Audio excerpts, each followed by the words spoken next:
انا عندي 4 اكس على الشمال، 2 اكس على اليمين.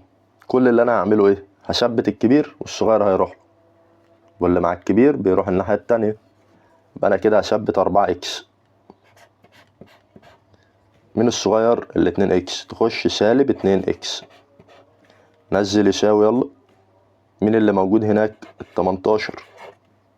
طيب الموجب 8 دي مع الكبير مضايقاه، نوديها الناحية التانية. ماشي، اي حاجة مع الكبير بتروح الناحية التانية بعكس الاشارة. موجب 8 تكون سالب ايه؟ 8.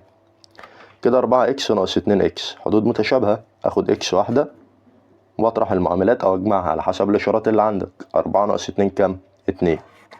يبقى كده 2 اكس بتساوي كام؟ 18 ناقص 8 اللي هي 10. المعامل عدد صحيح اكبر من الواحد، اقسم عليه على طول. 2 مضروبة في اكس، عايز اخلص من الضرب اقسم هنا على الاتنين وهنا على الاتنين. دي طارت مع دي، تفضل الاكس بتساوي 10 على الاتنين اللي هي كام؟ 5. خلصت المعادلة بتاعتي. عرفت قيمة المجهول والمعامل واحد والأس واحد. عمال أكد عليك أهو، عشان تقول إن أنت حليت أي معادلة لازم المعامل واحد والأس كام؟ واحد.